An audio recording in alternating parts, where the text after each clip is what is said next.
The lights are off and away they go. Extremely loose. He's managed to hold on. He missed the pit complete. That is crazy stuff. Side Freitas is on the grass on the infield before. He slides through. He tags Richard Eck.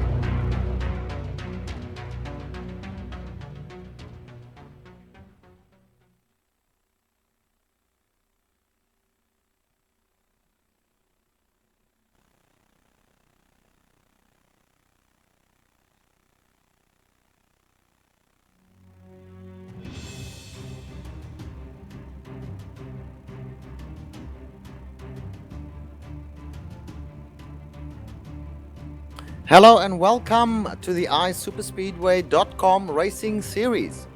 We are back at Talladega once again, nearing the end of season 2 now. This is round number 10 of 12 and we are bringing it to you live on the Global Sim Racing channel. I am Richard Losper and joining me this evening is Evan Pasocco and Samuel Ryman. Our director is Giancarlo Lenzi and the camera sets are provided by Dougie Beard. Evan, Talladega Superspeedway once again. Tell the viewers about this track, please. Yeah, we're back at the 2.66 mile superspeedway of Talladega, obviously a little bit bigger than Daytona, located in Talladega County, Alabama. This racetrack opened way back in 1969, but the surface itself, we talk about it, 2.66 miles in length, 4 turns, turns 1 and 2 at 33 degrees of banking, turn 3 at 32.4, 32.5 in turn number 4. The tri-oval, which can play a factor in the outcome of these races as the start-finish on again is beyond it, unlike Daytona, 16.5 degrees of banking there, and 3 degrees also on the back straightaway. But guys, tonight, 47 laps on the board. That's going to be 125 miles before we get the distance done, and the weather is going to be 74 degrees with 82% relative humidity, winds to the southeast at 4 miles per hour, and clear skies for tonight's race. Thank you, Evan. And Samuel, tell the viewers how they can connect with the Global Sim Racing channel. We have many different ways. Yeah, GSR channel is on Twitter and also on Facebook at Global Sim Racing Channel. We have 129 followers on Twitter and 299 followers on Facebook. So if you know another person who would be interested in watching our broadcast, let them know and we can say that we're up to 300. So once again, that's Twitter at GSR channel and Facebook at facebook.com/Global Sim Racing Channel. And if you want to ask us a question during the broadcast, one of the best ways to get to us is the Twitter page, and I've got it open here right now, so just shoot us a question and we'll try and answer it on the broadcast. Thank you, Samuel. Well, Evan, they do have some special rules in effect which have been in effect for probably the past 4 or so races. Let's just go over those rules, hey? Yeah, just to roll through these again, these rules have been implemented in the second half of the season following the All-Star race, and the 3 main ones are no bump drafting in the corners or the tri-oval. So you can get up on the guy's back bumper, you can give him a little bit of a bump, but you can't stay hooked up. That is the fastest way around the racetrack, but it causes too many issues. So you can't be doing that, which means we're going to see a lot more pack racing, and if these guys were able to really get hooked up and set sail. Also, the leader must start on the green. He can't go any earlier, can't go any later. He needs to go right when the sim drops the green flag, so it's a fair start for all the drivers. And then third and foremost, that the leading car in a line must be giving it 100%. He must be all the way down on the accelerator. Can't be dragging the brake maybe to let somebody in line in front of him. If you're the first car, you have to be all on that gas to ensure that there's no big checkups mid-pack, and again, that will lead to some clean racing. Fantastic. Well, Samuel, we see now that the guys are still busy with their warm-up. There's about 3 minutes to go in the warm-up, so that gives us an opportunity to talk a little bit about the championship. Now, last week in round number 9, Brandon Tibergo took the win. It was under caution, and he was followed home by Donny Garatano and Shane McKeechan. And there were a couple of others just behind them as well, Rodney Wofford and Mr. Skeetema, who I don't think he's here tonight, but we'll have a look at that. Anyway, these drivers will have the i5 bonus orange numbers and wheels, so look out for them. They were winners in last week's series. So, last week's round. So, Samuel, tell us how the championship looks at the moment. Yeah, well, as we take a look at our championship standings here, one thing we usually think about Talladega Super Speedway is of it being a bit of a wild card, but honestly you can see there are drivers who perform better here and are able to make their way up to the front more often than other drivers. And the driver who's done the best job of that this season has been Brandon Traberko with 3 wins. I don't think anyone else has gotten more than 2 wins this season. That's Frank Brusilia, sitting 4th in the points there, has 2 wins. But the other thing is, with only a couple of rounds left to go, really I think you're going to want to be within 30 or 40 points of a points leader if you want to win this championship. So right now Brandon Traberko is definitely looking solid, but if he has a bad night, Rod Flagg and Donny Giratano are just behind him. Brusilia is also within 30 points, and Shane McEachin 36 points out. Once you get back to Rodney Wofford in 6th place, 45 points back, I have a feeling you're going to want to be praying a little bit before the race if you really want a shot still at this championship. Yeah, and you know, Rod Flagg has not won a race. He has won 1 race out of the 9 so far, and there he is in 2nd place in the championship. And Brandon Traberko, for all his 3 wins, Samuel, he's only 17 points ahead of Rod Flagg. So Rod Flagg has obviously been right up there all the time, whereas Brandon has had an up and down season so far, probably.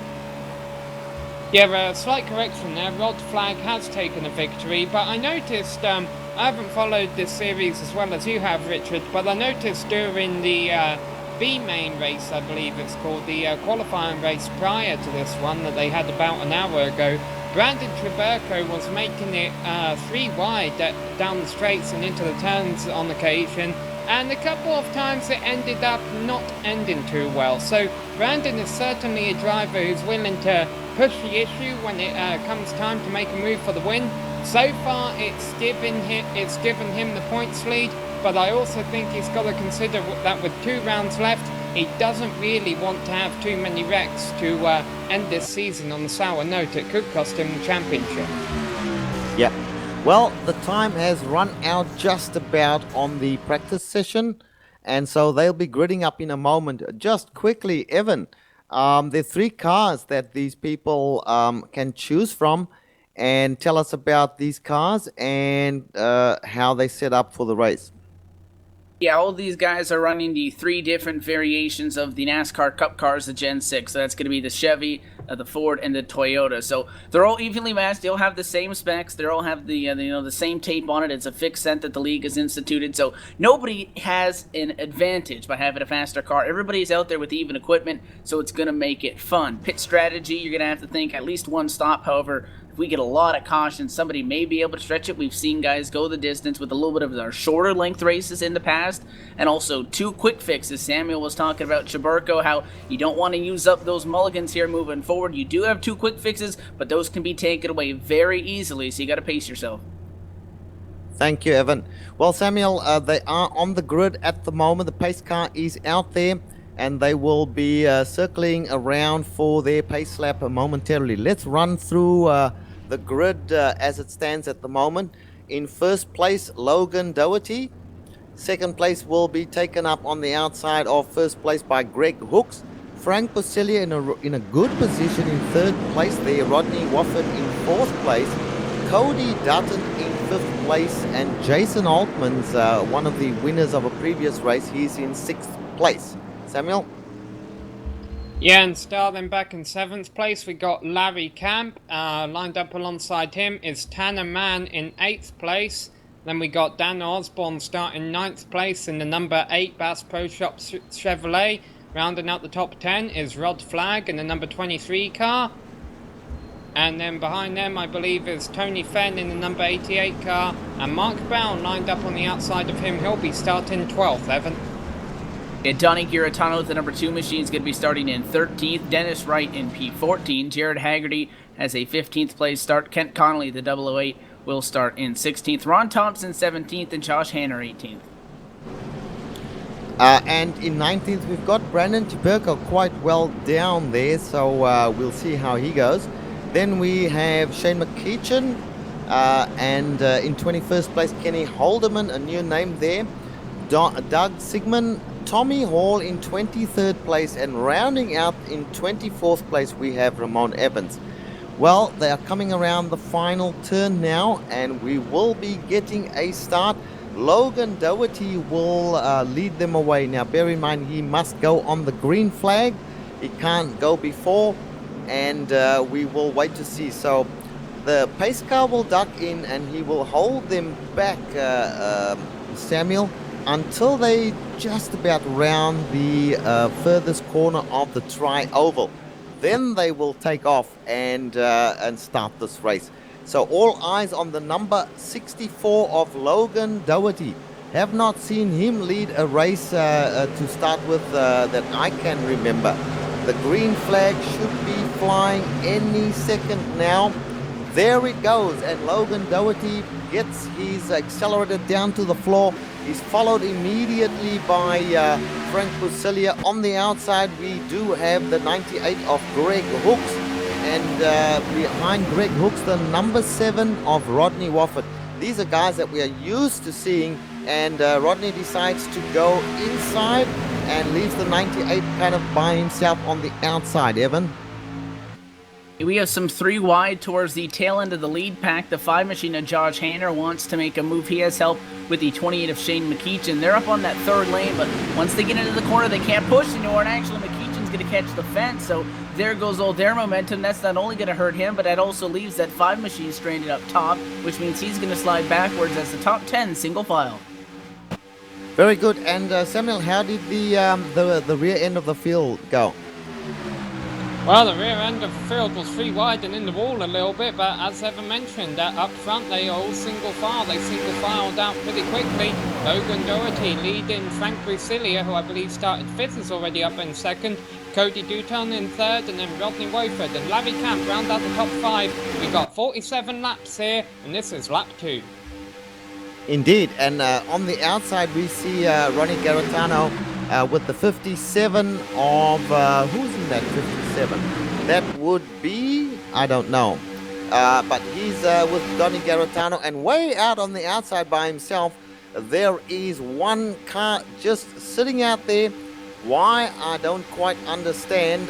No help from anybody. Frank Busilia beautifully positioned behind Logan there, and just behind him Rodney Wofford. So as you said, Samuel, all single file at the moment here, although there is a second outside lane forming there with Donny Garatano, as I mentioned, and he has got the 57 behind him as well. But all nice, a very good start at this point of the race, Evan. Yeah, the 08 machine of Cody Dutton went to the outside, and looks like he is intentionally dropping back. He has cycled all the way in behind Rod Flag. He rides right now by the 008 of Kent Connolly, so that's like position 18 or 19, so he's trying to get out of the hectic mess up front. He drops to the back, tries to play it safe here, but that single file that we talked about up front has gone away, because we're going to be side by side for the lead. It is Rodney Wofford leading the outside charge. He has help from the 2 machine at Donny Garatano, and actually that 7 of Wofford did have it at the stripe. We're going to have to see how they fare in the corner, because again, they're not supposed to be pushing on the outside line, and that's going to help out that 64 of Doherty on the bottom. Yeah, and it's all good at the moment, I must say, and I'm very impressed. A good start by all the top runners. We're used to seeing these guys week in, week out, race with each other, and it's strange, you know, Evan, sometimes you just have a nice long green flag stint, and other times they can barely go a lap without getting into each other. I wonder what the situation is today. Maybe the weather is favoring them a bit today. The relative humidity's up a little bit. Nothing real crazy going on with the wind weather-wise, but sometimes it's just not your night, especially when these super speedway races is sometimes you'll go for a move that you've done week in and week out, and it just doesn't work, and the night just doesn't go away, and that's what you said. We'll see those races where they're plagued with a handful of caution flags. Now, this is the start of the race. Again, they're being forced to do that pack racing because they really can't spread out as much as they could if they were able to push in the corners. So these guys know that they have to take it easier, but I think no matter what happens in these early stages, whether we have green flag racing or yellow flag racing, the part that's interesting is that final 15 laps when everybody's giving, or rather everybody's taking, nobody's giving an inch, and that's when things will get real interesting coming towards that checker. But right now, looks like they're just trying to buy their time, looking pretty comfortable. They are too wide, but I mean, nothing major going on. You see the 2 machine, a little bit of a bobble, that's Giratano, and 1 machine just gets turned in line, Larry Camp. Yeah, there was a lot of bobbling going on coming out of a tri-oval, and Larry Camp got the worst end of it. And we're still green though, which is quite interesting. And just in front of them, up near the top there, we did see the number 3, and I forget who was with him, but they were preparing to attack on the extreme outside lane, trying to make it 3 wide there. We're getting a replay of the situation that happened previously, Evan. Yeah, the 17 is not happy either, because it looked like going through the trial, but the 33 just got out of whack. He was trying to trace the line of Busilia and just, turned the wheel too much and almost self-spun. And he got sideways. The 17 of Tanner Man hit him in the left rear, spun him out. But Tanner, an innocent victim of that as well, because the 17 did nothing wrong. He was just riding his line, and because of the fact that that car spun on his nose, Tanner Man has dropped back significantly. He's lost the lead draft. He's now back to 22nd position with some pretty serious front-end damage. And if we stay green, he could lose a lap here if we see an extended green flag period. Yeah, that's unfortunate for him.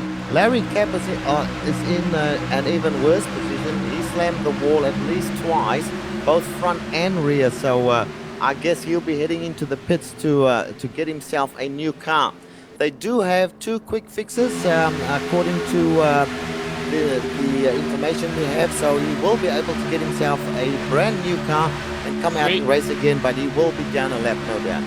3 wide up front, and this is what we were seeing in the qualifying race, was the number 5 of Josh Hanna and Brandon Triberco in the number 3. They were working together in the qualifying race, and they seem to really like that outside high line. Something you see these cars dancing around a little bit more, something we haven't mentioned yet, is they are required to run a lot of tape on the grills of these cars, and that's why they can't follow the car in front of them too early. I have a feeling that's what happened to Cody Dutton earlier on. That's why he fell back so much. But now, talking about falling back, Brandon Triberco and the 5 car of Josh Hanna were trying to make that high line work. It's not working out for them right now. They're dropping quite a few positions. And meanwhile, the 97 through the middle, followed by the 08. And these guys have made that work. So they have, you see the 3 and Josh Hanna in the 5, I believe. They've dropped back a little bit just to fall back into line. They're thinking twice about that 3 wide maneuver, which is very risky. But if it pays off, you could get yourself to the front. But right now, Brandon Triberco in about 11th place and not able to find a way through. So pretty respectable racing. There goes the 08 back to the top again. Probably even just to get some air, because it'll get pretty hot in these cars if they stay in line as they are at the moment.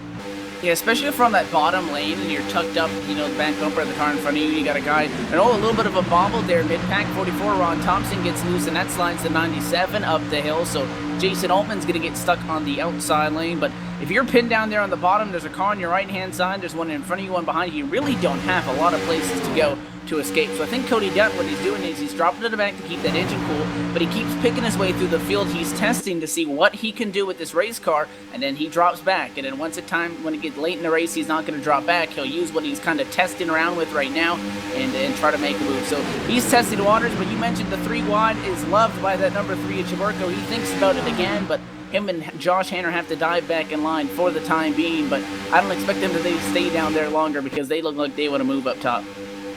Well, there they go. They move to the outside now. Brandon Triberco on the outside. Josh Hanna follows him. They are now definitely 3 wide, Samuel. This is either some really good racing on the part of Brandon Triberco, or it could end in tears.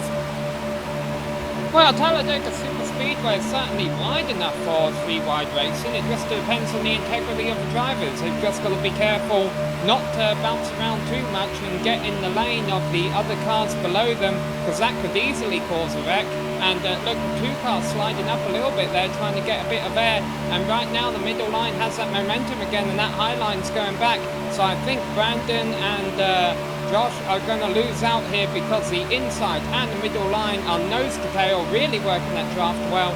All these three cars running over 200 miles an hour as they come around to complete lap 11, and they're getting very close there. They're 4 wide. This There is they a wreck. There they go. 2 of them. Dana Osborne, he hangs on to it. He'll keep it out of the wall, but he's going to come up on track. No. Oh, and big wreck in 1 and 2. And they're wrecking in the middle of a pack too. Oh no, they don't. Tony Fenn almost spun right in the middle of a pack. Yes, it was started touch with that and go 8 there machine. with the 08 and the car in front of him, which was the 88, I think it was. Yes. So a lot of action there, and unfortunately, they weren't the cause of the yellow flag, the caution flag. But the caution flag has flown. We see a car there with smoke coming out as well, Evan. So as we look at the replay, some unfortunate action right there.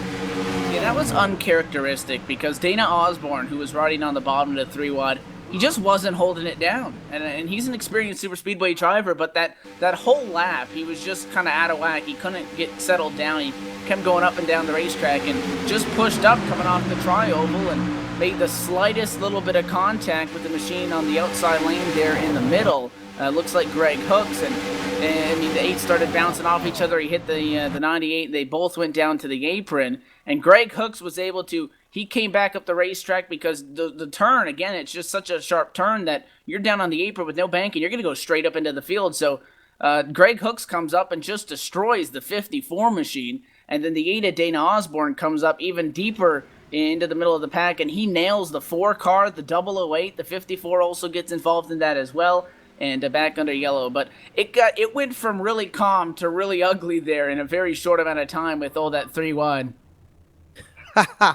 It sure did. And those were 2 terrible hooks, if you like, where cars came up from the apron and just slammed into those that were on track. And Dana Osborne, as you say, an experienced driver. But now they are under caution, and at the moment, Rodney Wofford, who was showing as leading, he's gone into the pits right now. Donny Garatano also into the pits. Looks like we are going to have a whole flood of pit stops. We are on lap 13, Samuel, so strategy-wise, this is good. Yeah, this is right about the point where they can make it to the end, and I have a feeling we're going to have another caution or two to save them fuel. So we'll watch the race off pit road, but meanwhile I'm also watching Larry Kemp in the 33. If you remember, he had that spin earlier. I believe he's going to get the wave around. There he goes, wave around the pace car. Larry Kemp will be back on the lead lap. Meanwhile, Rodney Wofford has won the race off of pit road. That is correct, and he will fall into line behind Jason Altmans, who it looks like he has elected to stay out there, so he will lead them away, and he might get, I believe there's a bonus even for leading some laps here, so he might get that bonus, Jason Altmans. Yeah, these guys can get bonus points, but obviously the championship is so important in these final 3 races. Not only do you get the points for where you finish, but if you lead a lap in the A main, you get 1 bonus point, and the person that leads the most amount of laps will get an additional bonus point. So up to 2 bonus points up for grabs just from running up front alone. So it does pay in theory to, you know, kind of take it easy, run towards the back of the pack, maybe play it safe. But if you're up there running laps up front, every point counts, especially when this championship is still well up in the air. It looks like a big margin. This is super speedway racing. Nobody is safe until the checkered flag flies at the end of the season in about 3 weeks. So every point counts. I don't see any reason why you wouldn't be going for it. Jason Altmans rides up front right now, and he's logging the leading lap. So if he's able to do so, going to bring home some more bonus points. That is correct. And Jason Altmans in the 97 car there, a lime green or bright green color. It seems now that he will lead them away on the restart. He is followed by Rodney Wofford in the number 7, who came off the line who came out of the pits the fastest. So he will take up the outside position on the first row. Logan Doherty and Donny Garatano, they will make up the second row, Samuel. So pretty much the same, or around about the same, excepting for Jason Altman, around about the same guys as at the start of the race. Yeah, and I was watching the field run through turns 3 and 4 there. They were all running on the apron to try and save fuel. That's a commonly used strategy. Obviously, it's a shorter way around on the apron there.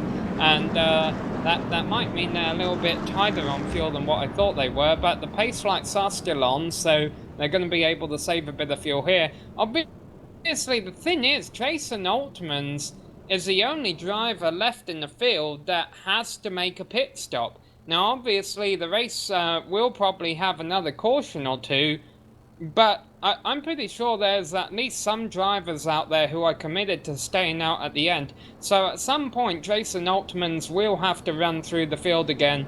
Just because he's leading right now, it'll keep him out of trouble for a little while. Obviously, being in first place means you're away from all the wrecks.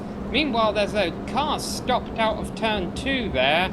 I have a feeling he may just be resetting something. That's Cody Dutton in the number 08 car. We'll see if he gets back up to speed and rejoins the pack. He was running in 6th position. But yeah, just because Jason Altmans is in the lead right now, it means he'll be safe for a little bit, but he will have to run through the field again at some point. Cody Dutton now back up to speed. Hopefully he'll be able to retake his 6th in line. Yeah, Jason Altmans, we must remember that he has won a race previously. So he's definitely off strategy from the rest of them. A calculated risk, as you said earlier on in the broadcast, Evan, it is possible to go through to the end with a number of cautions, and maybe that's the gamble that Jason's taking tonight. Yeah, we've seen people do that on the the shorter laps, maybe the 40-lap events, but also you have to keep in mind Talladega. It's not longer by Daytona by a lot. It's only by 0.16 miles longer, but I don't think he'll be able to go 47 laps unless we literally pace for 30 out of the next 32 laps. To be said, I think everybody else that came down pit road this time they should be set, and that should be their final stop, but we'll have to see what the 97 of Jason Altmans. Again, he may just be staying out trying to get whatever points he can get from leading laps. So he's up front right now, lights off on a pace car, going to go back green on lap 17, but I don't see the 97 stretching it all the way. Everybody else that pitted this time, I think they will be good to make it the 47 lap distance. Yeah, I think you're right. He's probably just waiting for the next caution to pop in. Of course, everybody pitted on that on this. Well, this is the first caution, in fact, and everybody pitted.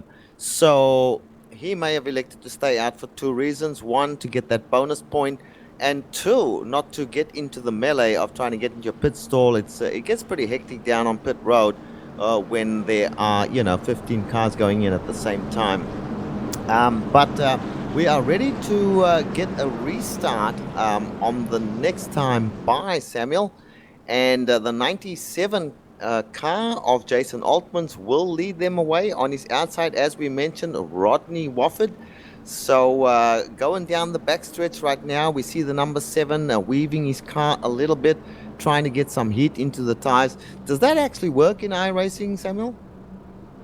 It does. I don't think it's necessary for Talladega. You can pretty much stomp on the gas at any speed and you're probably not going to spin tires or wreck. I don't know, Rodney, probably just better be cautious. If your best time to put heat in the tires is while you're out there pacing under the pace car. Jason Altmans, meanwhile, I'm curious to see what happens at the restart here, because without a doubt, the place you really want to be at Talladega is first place. You don't have to worry about your vision is not impaired by the cars in front. Your temperatures aren't going to go too high up. Really, the only thing you have to worry about is a guy making a move on you. Logan Doherty has led every single lap of this race before that caution, or at least most of laps. So I have a feeling he's going to want to try and get that position back, because he knows how great it is, and we've just got to wait and see how willing Jason is to give it up. Because we saw Green flag Jason is flown, and they're away.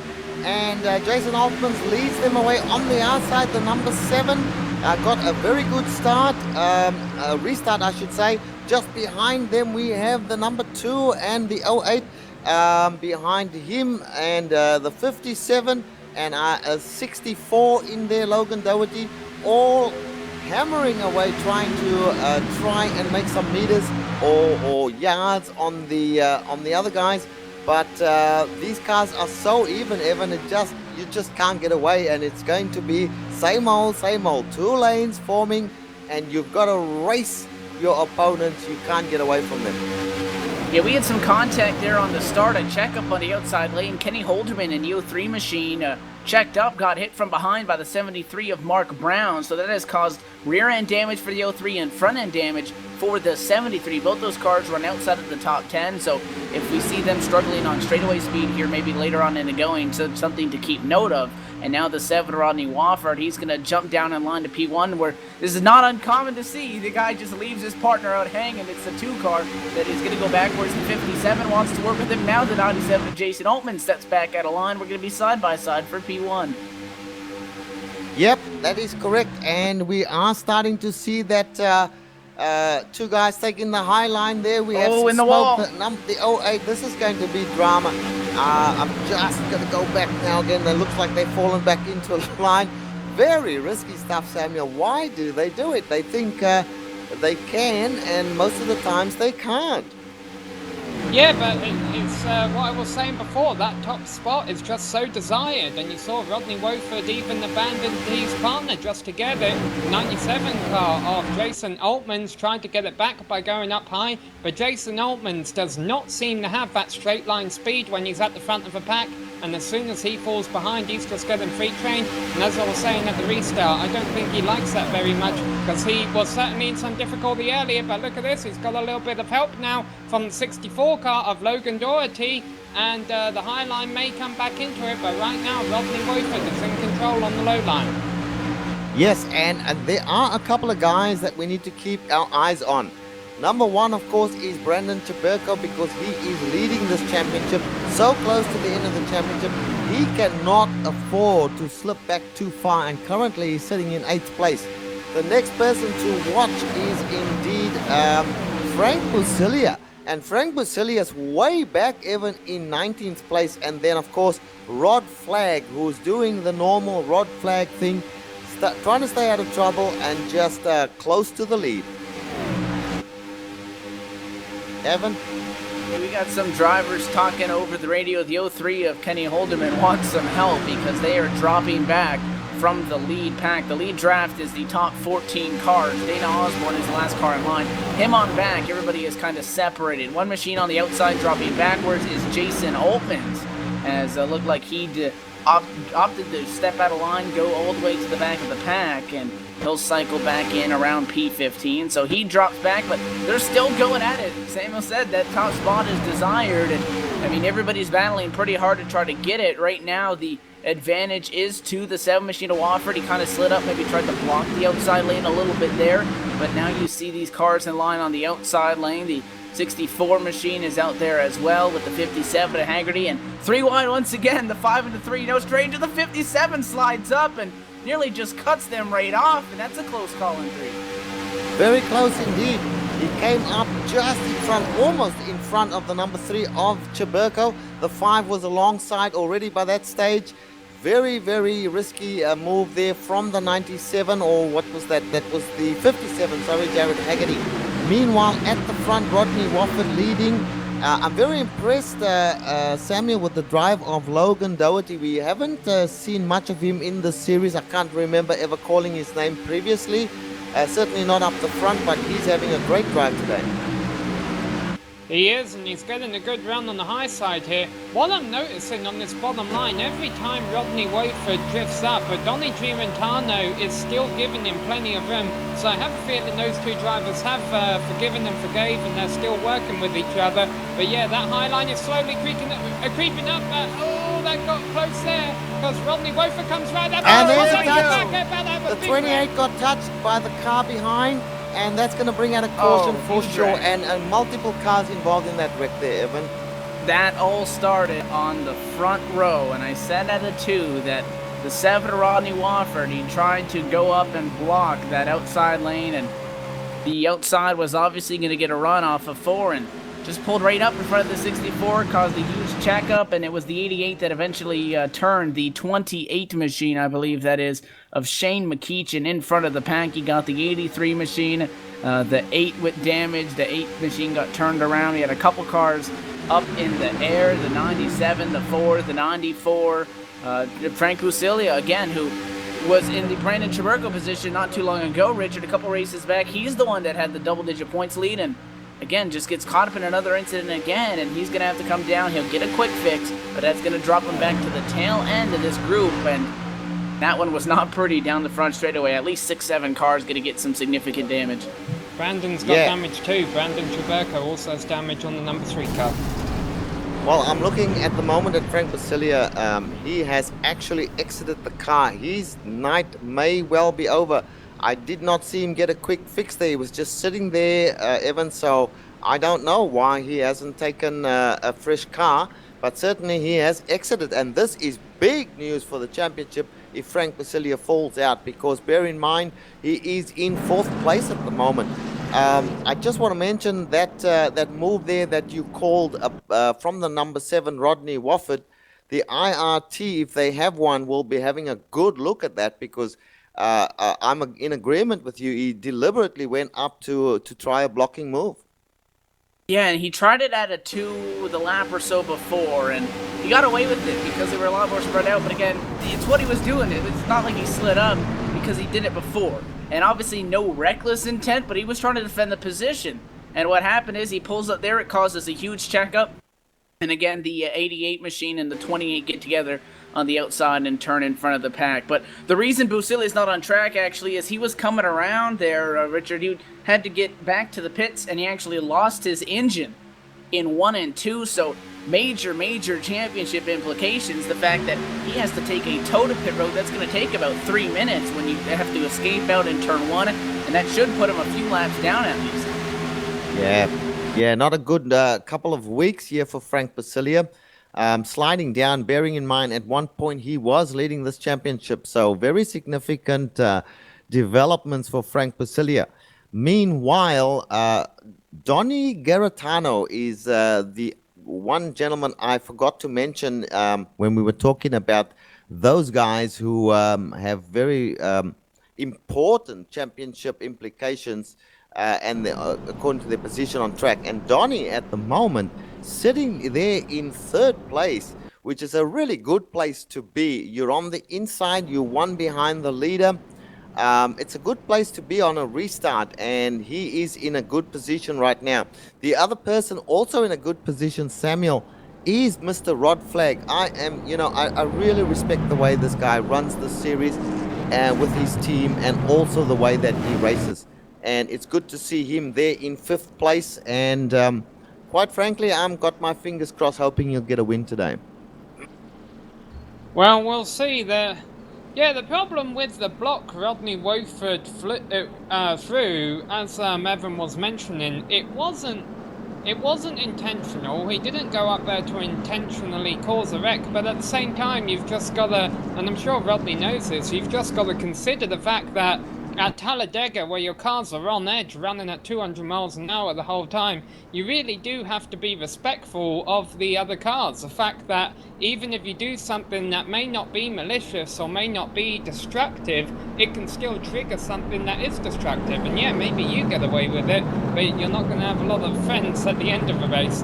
Hopefully Rodney's apologized for that, because it was a bit of a block, and hopefully we'll see cleaner racing within the second half. But as you say, the top 5 right now are Rodney Wofford, Logan Doherty, Donny Giratano, Jared Haggerty and Rod Flagg. But what I'm really curious when we get going again is how many laps down is Frank Busilia, because if he's within 1 or 2 laps down, he may still be able to get back on the lead lap.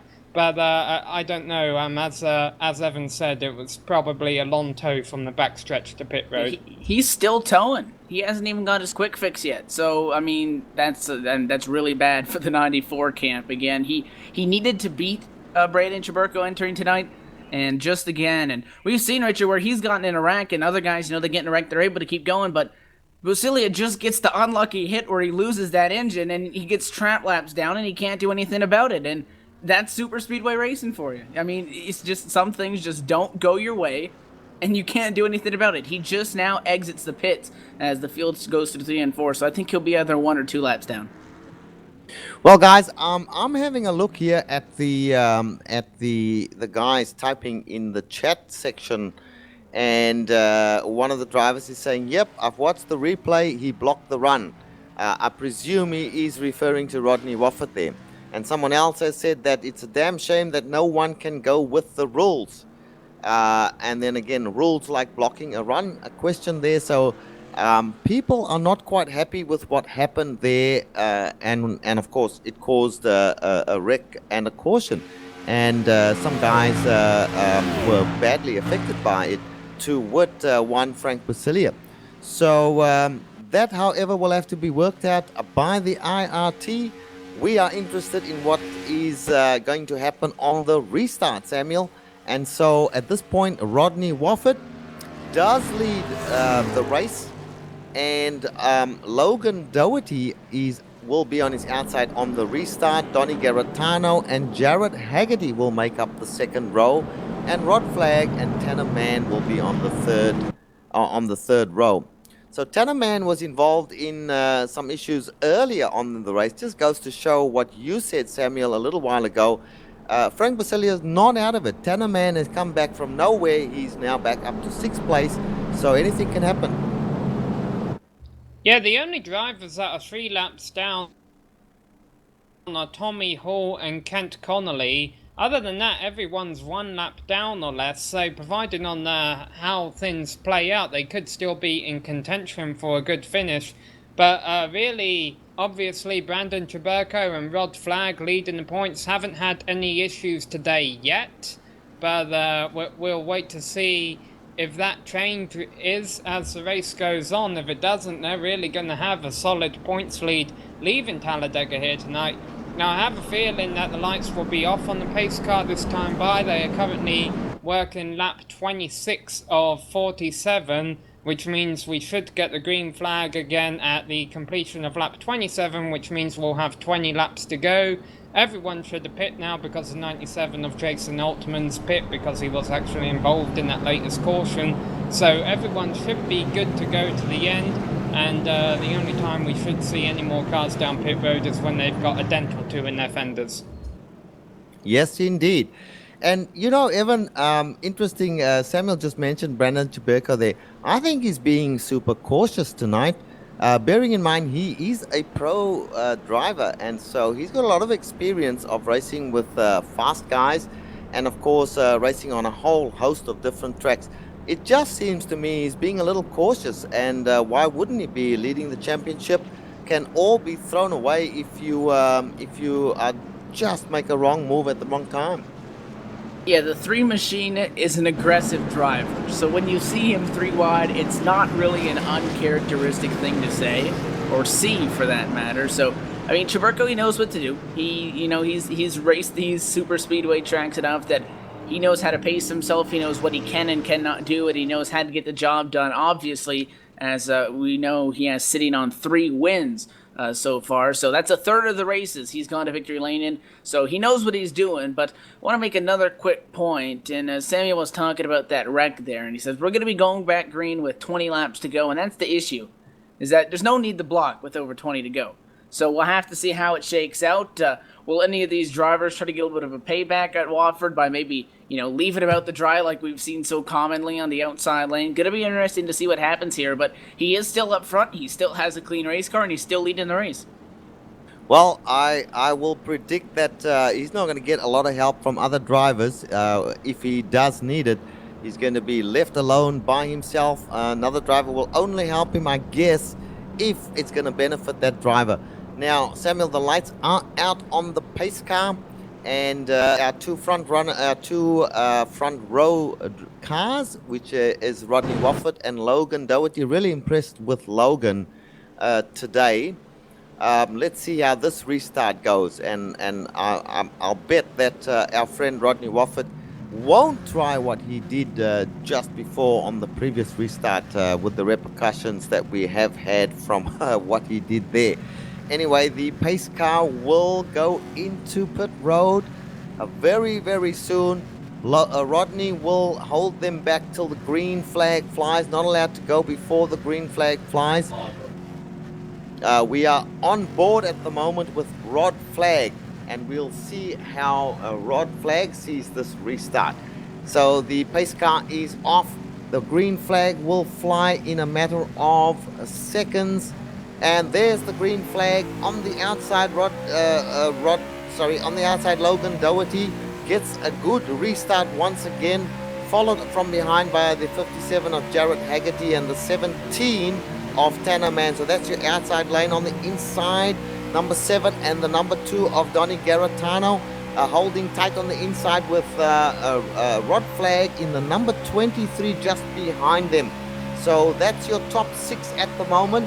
A good start, but we've seen this over and over. It's when the racing gets hot, about 3 or 4 laps into the restart, that things start to happen, Evan.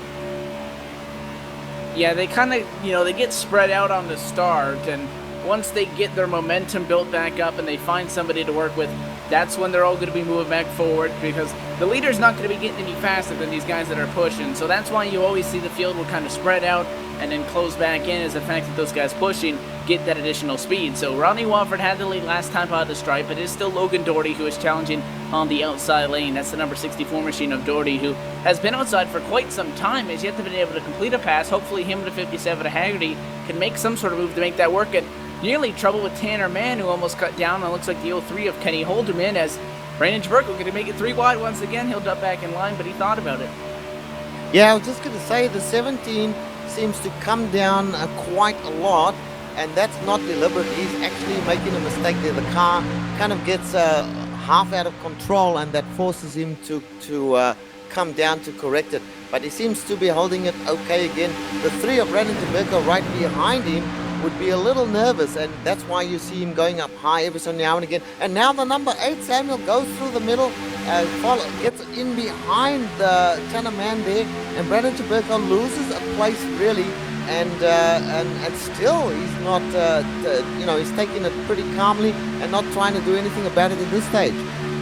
Well, what Brandon Jaberko has lost is a drafting partner. Josh Channer, who was willing to run 3 wide with him, has actually left. And look at all these cars going down on the low line now. Everyone checks up a little bit. Logan Doherty had actually tried that on the first lap of the restart, but it didn't work out for him. This time it does work, and he's able to retake that lead from Rodney Wofford. And there was a fierce rivalry going on at the front, because you could tell both the 7 and the 2 were fighting hard on the inside, and the 57 and the 64 were fighting hard on the outside. But I'll tell you what, Jared Haggerty, unfortunately for him, he's been left out to dry, and he's going to have to find another drafting partner back there now, because Logan Doherty is pretty happy there. Oh, and Haggerty actually gets pushed up into the wall a little bit there. But Logan Doherty has certainly proven to have the speed today, and he's back where he belongs, in his opinion, at least, at the front of the field. Yeah, and Jared Haggerty was the driver that went up high, probably looking for some air, or maybe had a little bit of a problem, but he's back in line now. Long single foul. The only one on, and we have a caution. What happened there? I missed that completely. Mark Brown, Raymond Evans, Doug Simon, Daniel Osborne again. Daniel Osborne, that's going to put him out of a race. Oh, that's really unfortunate. And we're getting a replay of the action there. We can see a couple of drivers are discussing over the radio, and they're not happy with each other up front. That looks like Jared Haggerty. And this is separate from the incident, guys, but the 57 of Jared Haggerty is not happy with Cody Dutton, and they started bouncing off each other's doors here. Oh, dear, oh, dear. There's a car right upside down there, trying to see what the number. There's the 83s involved there. Wow, a bunch of spinning cars. Mark Brown, looks like he was pretty heavily involved in that incident as well. Very ugly stuff, Evan, to be honest. Yeah, that incident was a big mess, because that was the middle of the pack. So, I mean, even though we were spread out, your single file, there's not a lot of places to go to make, some sort of, maneuver to get out of the way. And that's why you saw that become such a large incident, because it's when these accidents happen towards the front of the pack or right in the middle of the pack that it ends up being the worst outcome from it. But there was a lot that went down there in a short amount of time. That looked like a situation where, remember, we're not supposed to be pushing into corners. Looks like the 88 of Tony Fenn was up on the left rear of the 73 and just hooked him around. And that's the exact reason why that rule is instituted. Yeah, indeed. And Mark Brown right in the middle of that. I think he may well have been right at the start. I think he got a bit loose there as well, just watching the replay. But certainly once he lost it, the cars behind him had nowhere to go, and there was just a big chain reaction then. Meanwhile, I'm trying to work out who's going to get the lucky dog here. I thought it was Shane McEachran, but I'm not entirely sure about that. I was trying to see if Frank Busilia would be able to get it and get back up on the lead lap. Hey, here's a car actually coming on the high line right now. Who's that? That is Shane McEachran. Indeed it is. So Shane will be able to get back on the lead lap. Frank will have to wait for, hopefully for him, another caution, but hopefully for the rest of the drivers, that's not what we see. Yeah, good luck to Shane McEachran in the 28 machine there.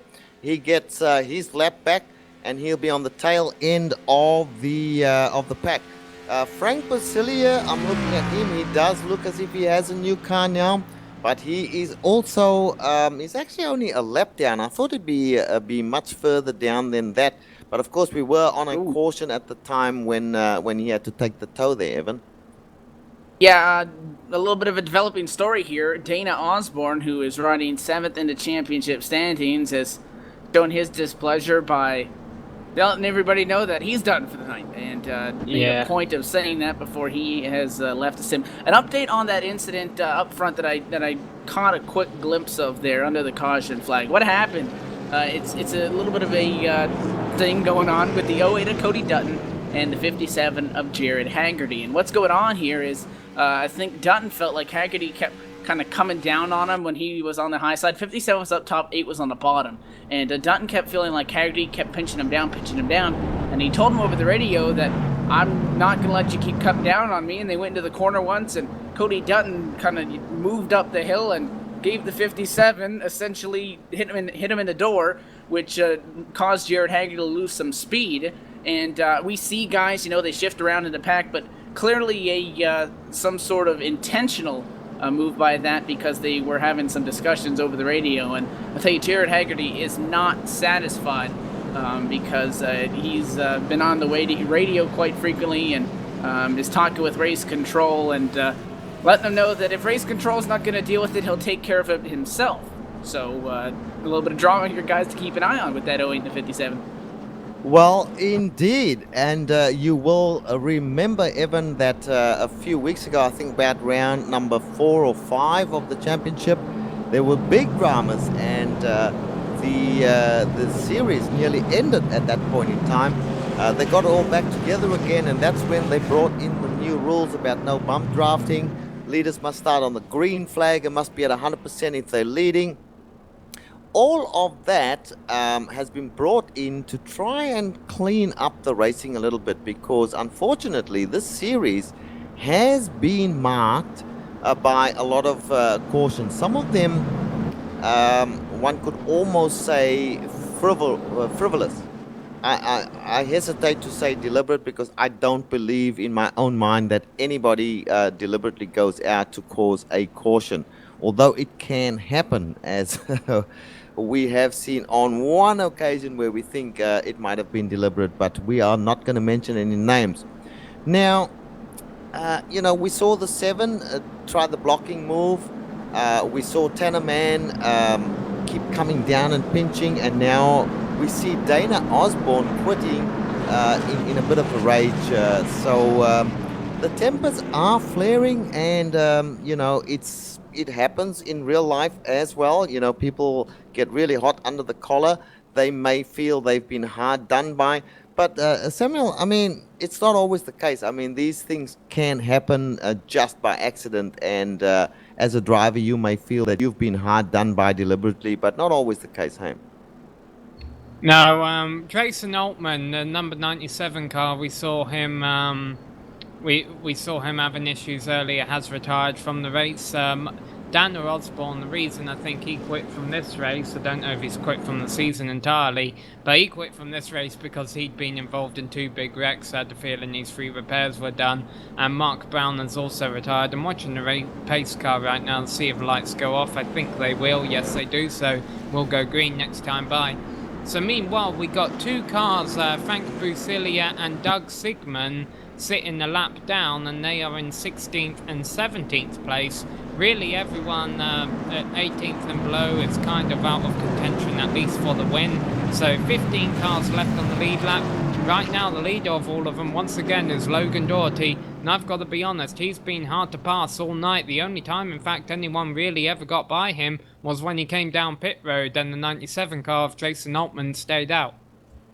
Yes, indeed. And what's more, he's been doing it in a sterling fashion, in that he's been racing clean and he's just been racing hard. Rodney Wofford is now on the outside.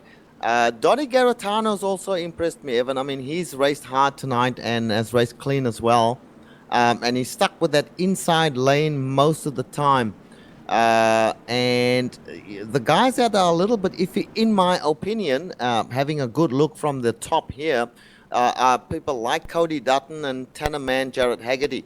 Rod Flagg is right in the middle of that group, so fingers crossed that he can stay out of trouble. Yeah, Rod is sitting on 1 win, but again, you could almost consider him a dark horse because he gets solid finishes, but he does it so quietly. He's not the one out there making the dangerous 3-wide moves. He runs his own race. He really likes that bottom lane, and he gets the job done. So again, everyone talks about Brandon Chaburka with all the flash, all the exciting moves, the Frank Busilias who are up there on the front row a lot, but again, they're super speedways. You can get yourself in trouble real easy. So again, Rod Flagg, the dark horse pick, second in the championship standings. He's riding his own race, guys. Pace car about to hit pit road. Yes, and there goes the pace car off into pit road. And Logan Doherty, let's keep an eye on Logan and see how he gets this restart. I really want to watch it. Donny Garetano very close behind him. The 7 on the outside there. Green flag flies. Logan gets away. Beautiful start by Logan, and leaves the 07 standing a little bit. Now the 07 comes back at him and comes down a little bit, and behind Logan we have Donny Garetano. These 2 have teamed up now. A good team. These 2 should be able to get away from the rest of the group, as we see Rodney Wofford. Yeah, I want to shoot that down, Richard, actually. I think Donny Garetano and Rodney Wofford have been working together a lot tonight, and the fact that Donny... and as I say that, they split up again. I have a feeling these 2 are working together, but I'm not entirely sure. We'll wait and see. Does Donny go back up to the outside line on the exit of a turn? No, he's not, so it's going to leave Donny hung up for dry. So my false call on that one. Well, you know what? I'm here to tell you that we've seen this happen before, Evan, where guys will take over the lead. It is so important to be in P1 in these races in case of the cautions. Yeah, you can tell that the intensity is picking up front, and the issue that Brandon Chaburka is going to find is he's been drafting with Josh Hanner all night long. Josh Hanner is out of this race as the 64 of Doherty jumps out of line. He wants to go to the high side and nearly causes a checkup as he gets up in front of the 7 Rodney Wofford, but without having the Josh Hanner there, Brandon Chaburka's got to find a new partner. He tried with the 57 machine of Haggerty, was not satisfied. He's thinking about going with Rod Flagg, so Chaburka's got to find someone to dance with, but we are right on each other's door for P2. And bear in mind... Go ahead, Samuel. I'm going to say, don't you love how the 2 championship contenders are working with each other, and the 2 drivers we saw shouting at each other earlier, the 7 and the 8 and the 64 are now working with each other. Well, I must say that that 57 car of Haggerty comes down close. Maybe his spotter was telling him it was clear when it wasn't, but he came down pretty hard on Chaburka there and nearly touched him. Now he's fallen in behind them. And now we see see Chaburka going to the outside. He's not going with Rod Flagg, that's for sure. He's going to the outside, making his customary move, always trying to get around the outside. There's a crash at the back. There's a big crash at the back again.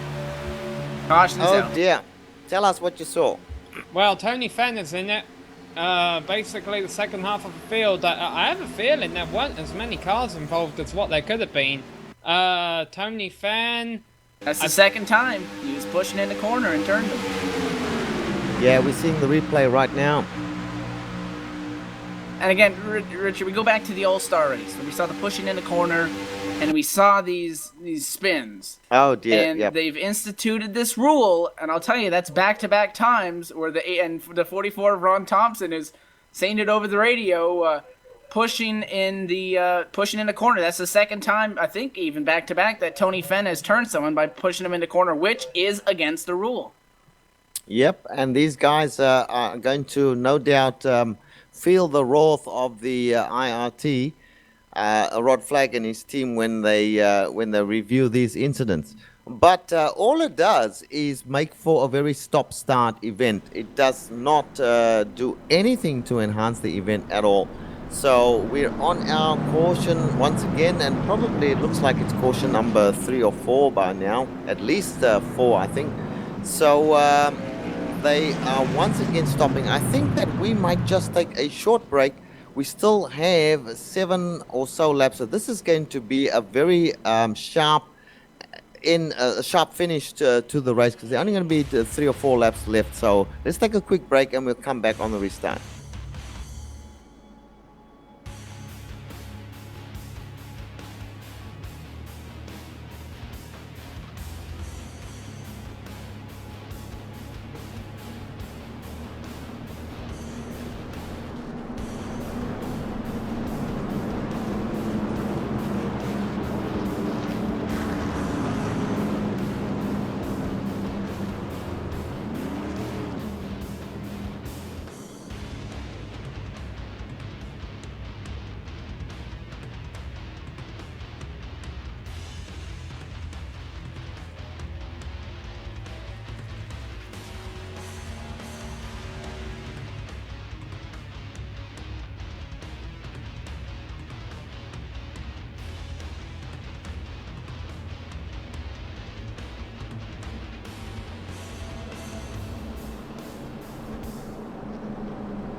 Welcome back to iSuperspeedway.com, folks, where we are on lap number 42 of 47. The lights are out on the pace car.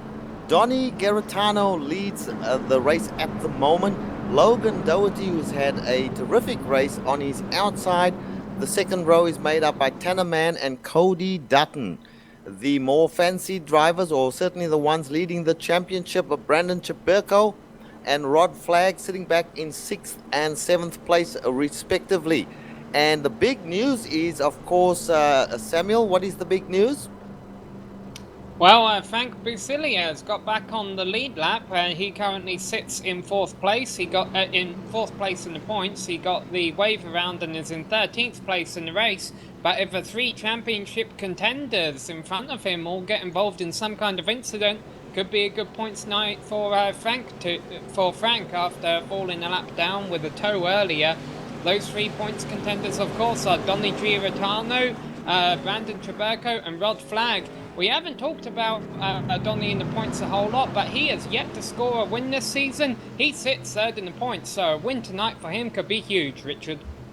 Absolutely, and he is in the box seat at the moment, so to speak.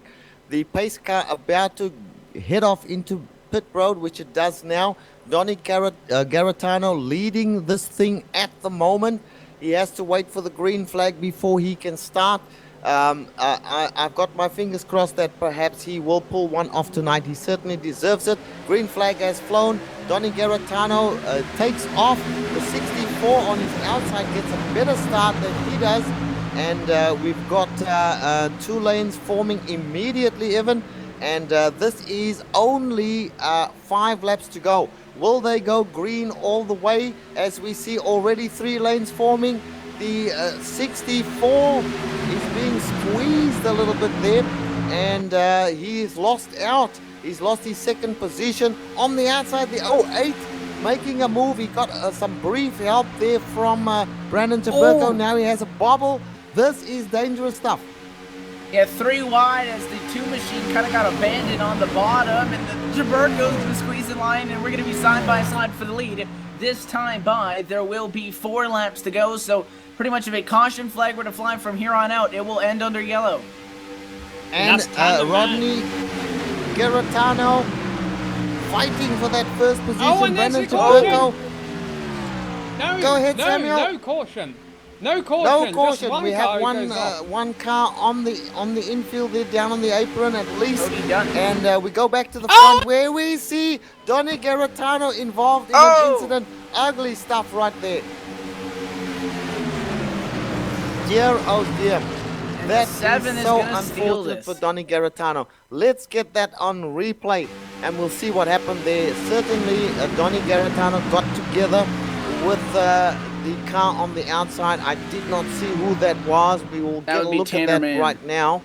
That is the 17 car, being the 7 car pushing hard from behind there. Donny Garantano, does he come up a little bit? He does. Oh, he gets a little tap from behind, and then that shoots him up, and he takes the 17 out, unfortunately. And that's coming down with those guys on the outside. They're pinching those guys down on the bottom, trying to take away whatever speed they can. And by no fault of his own, Donny Garantano is going to have this win taken away from him. And the 7 machine is going to steal this. But that incident that happened down in corner number 1 that did not bring out the yellow saw Cody Dutton, who has, again, been pushed, but has been the guy that pushed people around earlier. Remember the conflict that he had with Jared Haggerty? Well, the 4 machine made a move on the bottom to correct himself. Tommy Hall just turned dead right and took out Cody Dutton. So the 08 machine, who was the guy that was hitting people in the door earlier in the race, is the one that's going to end up in the fence. So we said the drivers weren't going to be nice to him. Not sure if there was any intent behind that or just a racing deal, but he'll finish at the tail end of the lead lap in 13th. How about Rodney Wofford? He'll steal this one. It's unfortunate for Busilia because he just got his lead lap back. He never really got a shot, Richard, to try to get some laps in and improve his position. So he'll finish 9th, and that means Brandon Chaberko is only going to extend that points lead. Rod Flagg does beat him by a spot, but I mean 3rd on back, Garantano, who was set to make up a lot of points here. Busilia, who was 24 back, they're only going to drop further and further out of this and maybe even make this a 2-car race moving forward as Rod Flagg, again, quiet, but gets the third place finish.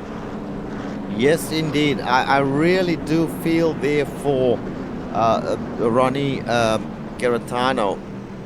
Donny Garetano, I should say. That was his to win right there. And unfortunately, the tap from behind him takes him out, pushes him up into the 17 car, I believe, and takes away what might be a good win for him. He was third in the championship. That's going to set him back a little bit, because we do see Rodney Wofford, who's in sixth place, winning this thing now. Logan Doherty, who's not in the points chase, is in second place by the looks of things. Rod Flag will do his normal thing and quietly come away with the third place. Brandon Chaburko, the big winner, at one stage far back in the placings in this race, but does manage to pull off a fourth place, which should keep him in the lead of this thing. And and Brandon Chaburko had the quietest nights tonight, really. But honestly, Rodney Wofford and Logan Doherty were the two drivers who were running up front most of the time. So as much as I hate it for Donny Giordano for wrecking out at the end like that, you can't take it away from these two. But I'll tell you what, also give credit to the guy who unfortunately ended up getting caught in that accident with Donny Giordano. Hannah, man, I don't think he actually had a drafting partner up front. He was a one-man show, just going with whatever lane worked, and he almost pulled it off with a victory there. Unfortunately, it wasn't to be, and it looks like Rodney Wofford will get the win today. And the drivers have congratulated him, so I guess they've forgotten about that block earlier. But at the same time, Rodney said, "Thanks, guys, but it's not quite the way I wanted to win." Obviously, we'll have interviews with the drivers in a little bit. Yeah, you take the win, certainly, but sometimes it leaves a slightly bitter taste in the mouth to have to win in the way that Rodney has won here. But in order to win, you need to be up near the front and be in a position to win, which Rodney Wofford certainly was, and he will come away with this one. I was very, very impressed with the whole race of Logan Doherty. Certainly had a good run in every stint, and he should certainly be well pleased with his night. Rod Flag came from about 7th or 8th place. In fact, he qualified in 10th place, and so he's done well to come away with a third place position. We are now on lap 47 behind the pace car. The pace car lights are still on. This race will probably finish under yellow, and Rodney Wofford will take away the win. But Brandon Chaburko, once again, as we see Brandon and Rod Flag kind of kissing door handles there. And that's a little bit of friendly gesture between the two of them there, Evan. Yeah, and this is, I don't want to call it the final nail in the coffin for Giratano, but he's going to be finishing about 8 points back from Chaburko, and that's going to put him in the range of 30 back. And with 2 races to go, again, anything is still possible in this restrictor plate racing, but it's not looking good. And you got to hate it. Because Donny Giratano, we mentioned he hasn't gotten a win yet this year, but he's run so strong, he's worked so hard for these first 9 races, the 9 races before tonight, and his championship, his championship hopes essentially have been taken away by something that was completely out of his control. And unfortunately, that's the way it goes in racing sometime. But, I mean, you really got to feel for Donny. He'll get about a P12 finish or so as this one ends out here under the yellow flag. Yes, indeed. And a couple of other guys we will talk about, Samuel. Shane McEachin, who we haven't mentioned a heck of a lot, but Shane McEachin is quite high up in the championship. He's in 5th place. As we see all the cars stopping now. Why are all the cars stopping? Is the race over? No, we are only on lap 48. So, oh yeah, 47 laps. What an idiot I am. Sorry, guys. It's 47 laps. So the race is done. And for some reason, I thought it was 50 laps. But the race is over. And we will take a break and we will come back and give you the standings, talk a little bit more about Shane McEachin. And indeed, we will also talk about Dana Osborne for a moment. And we will hopefully do some interviews. Back soon.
Welcome back, folks, to the iSuperspeedway.com.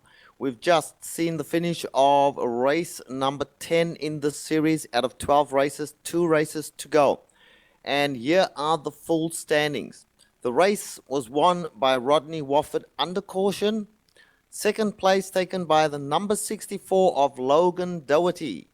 In third place, we had Rod Flagg. In fourth place, Brandon Chaburko. Fifth place, Jared Haggerty. Sixth place, Larry Camp. Seventh place, Shane McKeechan. Eighth place, Kenny Holdeman. Ninth place, Frank Posilia III. 10th place, Greg Hooks. 11th place, Ron Thompson. And 12th place, Ramon Evans, 2 laps down. Samuel? Yes, and then after that was Donny Giratano, unfortunately finished 3 laps down after that ending crash in 13th. Kent Connolly was 14th and Tanner Mann was 15th, the other driver involved in that crash at the end. Cody Dutton, who had an eventful race, was 16th. Doug Sigmund got 17th there. Tommy Hall in 18th place, 4 laps down. And Tony Fenn was 9 laps down in 19th, so these are all drivers that encountered difficulties tonight. Dennis Wright was in 20th, and then Mark Brown, Dana Osborne, Joshua Hanna, and Jason Altmans, who led a few laps, all round out the end of the field. And remember, Joshua Hanna there, who got 23rd, we certainly thought he had potential to do well tonight, but unfortunately connection issues cost his night. Yes, indeed. And we've had a look at that incident at the end of the race there, and it seemed as if the number 17 came very close to the car of Donny Garatano in the number 2, and a little bit of netcode involved there. Netcode, of course, being unique to iRacing, where if you do get too close to a car, the iRacing service may register a contact, and this is what happened here in this particular case. It registered a contact, and unfortunately it took out both of those drivers, and they finished up well down the field. But a good win to Rodney Wofford. Well, folks, we do have interviews, so we are going to call, first of all, Brandon Chaburko into the booth, and we're going to have a chat with Brandon, then we're going to chat with Rod Flagg, and then with Logan Doherty, and finally with Rodney Wofford. They're all available. So starting with Brandon Chaburko, let's bring him into the booth here.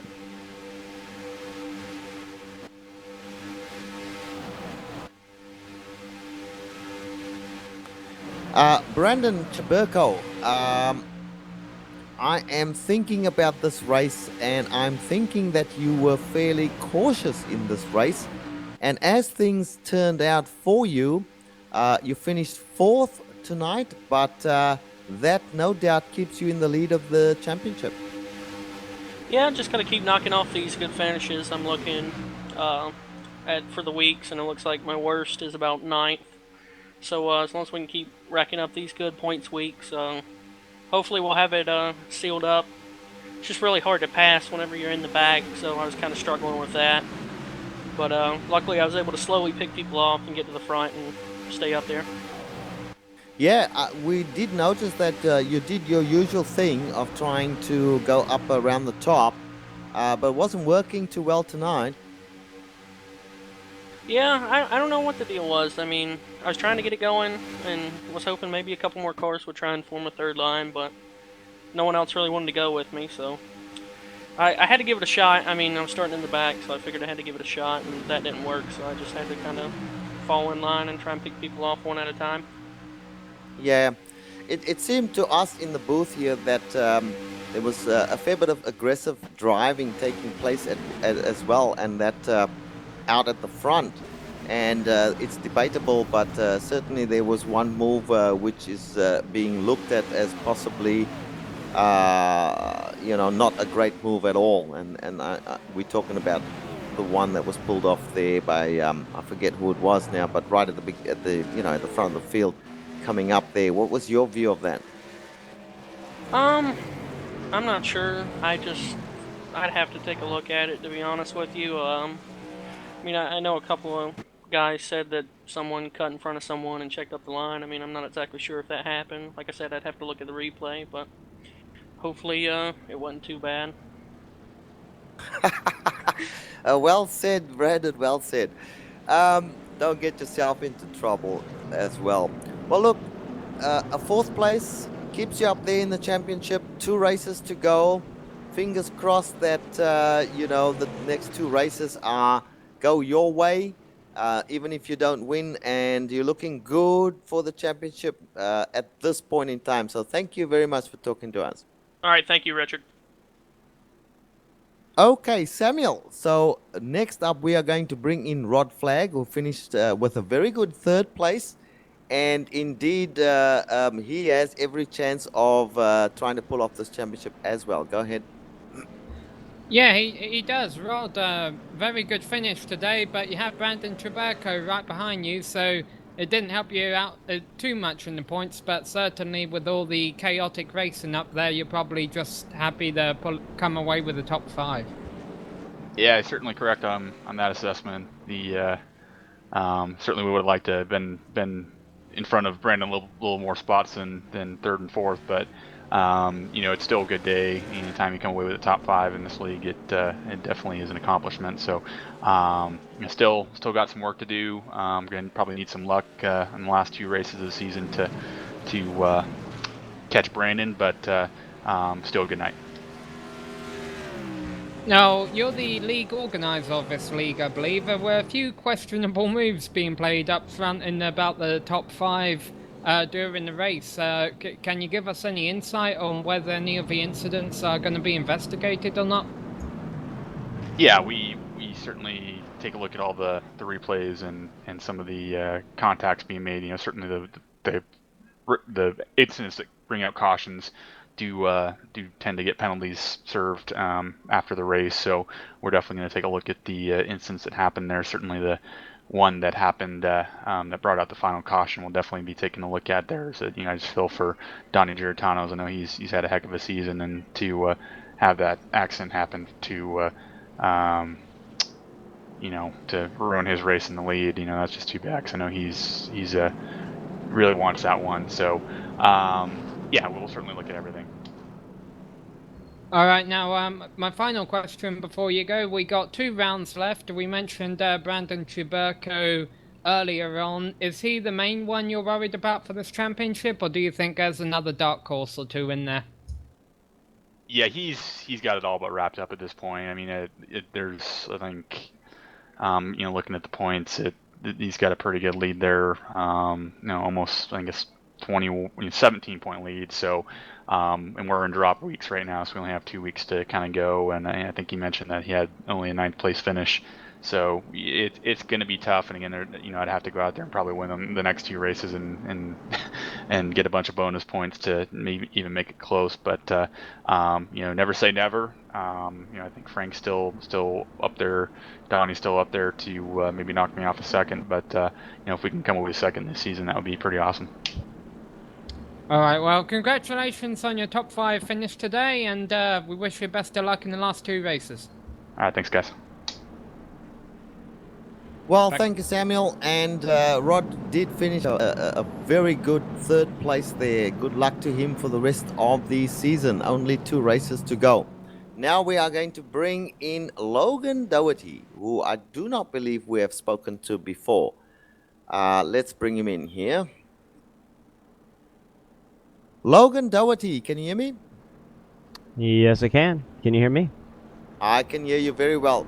Logan, very impressed with your run tonight. You were always up near the front there, mostly in 1st or 2nd place. You led a bunch of laps, and other times you were on the outside.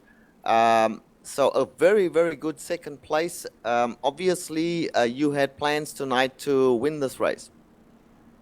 Oh yeah, absolutely. Anytime that I come to a restrictor plate race, I'm always, I guess, a force to be reckoned with. Yeah, kind of disappointed with the finish. That last restart there, kind of everything unraveled, and everything that I was planning, I kind of just went away, and I got shuffled back in a hurry, and then it was kind of just scrambling. I was lucky, actually really lucky to leave with second place finish. All right, now on the hood of your car, you've got a date there, the 12th, February the 12th, 2004. I've been asked to ask you what is the significance of that. I do believe that is that was the Budweiser shootout. No, sorry, that was the Gatorade duels that Dale Jr. won before he won the Daytona 500. I painted this race car using pictures of an actual car that I have, and my parents accidentally got me the wrong date. I wanted the Daytona 500 car, but it doesn't matter. Okay, well, back to the racing. So, we haven't seen you too much in these races. Have you partaken? I can't remember whether you've partaken in all of the races, but certainly your showing tonight was very strong. We congratulate you heartily on that second place. Will you be back for the next one or the next couple? Yeah, absolutely. It's always a pleasure running here. This is my second race at the I Super Speedways racing series, and I'm really impressed with all the talent in here. It's nothing like racing Carb Cup. Everyone's on a whole different level. I guess the fact that money is on the line, it brings out, honestly, the best drivers that I've ever seen. And it's really, really competitive, and I love it. I mean, these are top class people that I really enjoy racing with. You don't have to be worried about them not being able to hold their line. Yeah, I'm just really thrilled, and I hope to be back for many more, for sure, and compete in the full season, season 3, when season 3 kicks off. Alrighty. Well, Logan, thank you very much for talking to us tonight, and we look forward to seeing you some more in these races. We were certainly in the booth here quite impressed with your run tonight. So thanks again. Thank you. Have a good night. Well, Samuel, last interview for the night is in fact the winner of this race, Rodney Wofford, involved in a controversial issue. Go ahead and chat to Rodney. Let's bring Rodney into the booth here. There he is. Go ahead, Samuel. And we seem to have lost Samuel. I'll just try one more time. Samuel, can you hear me? No. No Samuel at the moment for some reason. We'll carry on nonetheless. Rodney, a good win for you tonight, although somewhat controversial. Tell us about that. A win I lucked into. I really didn't like how I lucked into it, but that's the luck of the draw of these races. I've been up front and been wrecked, and it's just another it's a plate race, restrictor plate race, and I'm at a loss for words at it. I mean, a win's a win, but I was just trying to run with Donnie and Logan there. They were quick, keep the car up front, and unlike 2 weeks ago where I gave room for air and I ended up getting spun, but just try to keep it up front, and it was a tough one. I know that. Very tough. Well, look, yeah, indeed, and the IRT will no doubt have a look at the various incidents of tonight. It seemed to me to be some very aggressive driving tonight from everybody, and that's understandable, because indeed it is near the end of the season. Everybody's fighting for every single point that they can get, and you are in 6th place, or were in 6th place coming into this race. You've got Shane McKeechin now behind you, but he was a few points in front of you, so he may still keep that lead ahead of you. So are you hopeful that you might pull off a top 5 position in the championship over the next 2 rounds? Oh yeah, for sure. I hope to get every spot that you can. I mean, I believe everybody does. I've just had a real bad luck of just bad finishes. I think this is only like my first win this season and second top 5 maybe. I'm not for sure. I've been in the teens about every race, but yeah, I definitely want to get every position I can. Yeah, absolutely. Well, look, we always see the number 7 up there throughout the race, every single race. You're always involved in with the team. You team up with the number 5, the number 3, and those guys. So to pull one off tonight must be very pleasing. It is your first win of the season. You are in 6th place, so it's a pretty sweet night for you. Yeah, oh yeah. Anytime you're in victory lane, it's definitely sweet. I definitely thought Donnie was going to get that win there with 3 laps to go, but I hate how that happened. But I mean, that's plate racing. You're running close, and just like you said, I mean, very aggressive racing here. Very competitive guys, and it's hard. And you take your points the way you can. You just got to do everything you can to get it. Yeah, indeed. Well, congratulations once again on a good win, a hard-fought win tonight, and first place, first time, and let's hope it happens again. And certainly we hope to see you back in season 3. Thank you for talking to us. Yeah, thank you, Richard. I'd like to throw a shout out to my brother, him watching Flex Gaming, and everybody else who helped me. I mean, that's everybody here, Rod especially. This week was actually a very tough week, and I just want to say thanks to everybody who has helped. And, thank you, Richard. Thank you, everybody. You are very welcome. All right, folks. Well, that is going to wrap it up. Although I do see another person ready for interview there, why not? Let's talk to him. Samuel, are you there? Yeah, I'm here. Been having a bit of communication issues. We do have Jared Haggerty here, who finished in 5th place. Jared, congratulations on your top 5 tonight. Thank you, Samuel. I appreciate it. Now, we saw a bit of bumping and banning and everything going out there. I believe you were involved in a couple of those. Do you want to talk us through your race? Man, we just had a really rough night. I mean, a lot of beating and banging indeed. I gotten involved in a few incidents with a few people, as y'all probably heard over the radio, and I wasn't too happy, but I almost ended up doing something stupid during that caution as well. I was thinking about hitting one of the cars, but decided it wouldn't be too good for TV there to put somebody in the wall under caution. Nah, probably not, but yeah, no, it certainly was action-packed up front, and we congratulate you on bringing back a top 5 off to Daytona next week. Do you prefer Daytona over Talladega? Actually, Talladega, I really enjoy a lot more just because you have a lot more room, and since it's, to me, the better track out of the two, Talladega's a lot more forgiving than Daytona can be. Daytona's got the more narrow lanes, but we're going to just have to take Daytona with a little grain of salt and hope for the best. All right, well done on your top 5, and we wish you best of luck going forward. Thank you, guys. Y'all have a good night. Alrighty, well, thank you, Samuel. And I think that brings us to the end of this broadcast. We look forward to the next one in a week's time.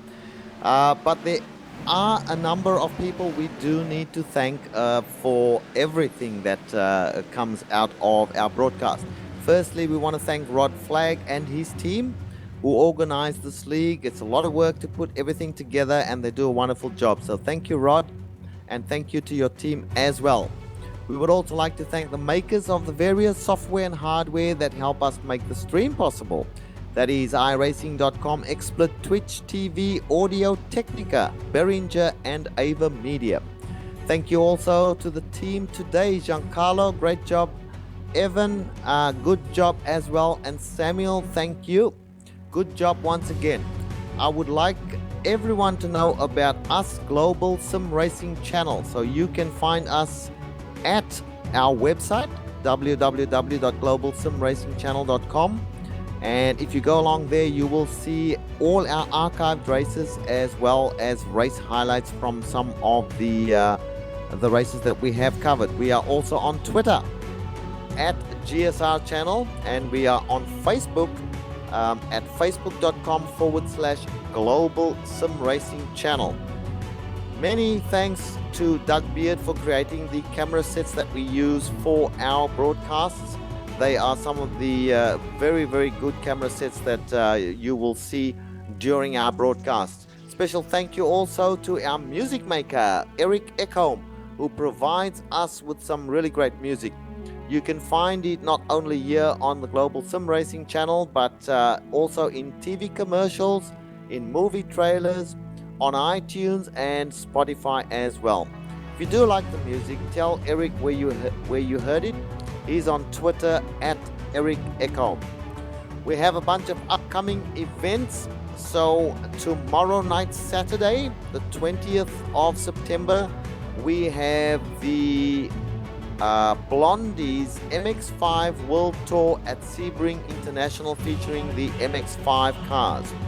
On Sunday, the 21st of September, we have the Virtual Sim Racing Association.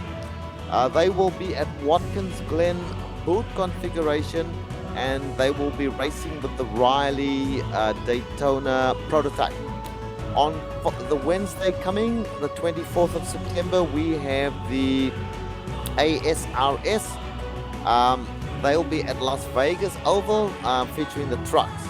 And then next Friday is the next race in this series. That'll be on Friday the 26th of September.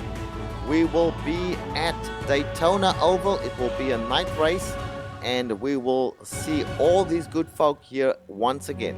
But until then, race clean, race hard, and we'll see you on track. Thank you.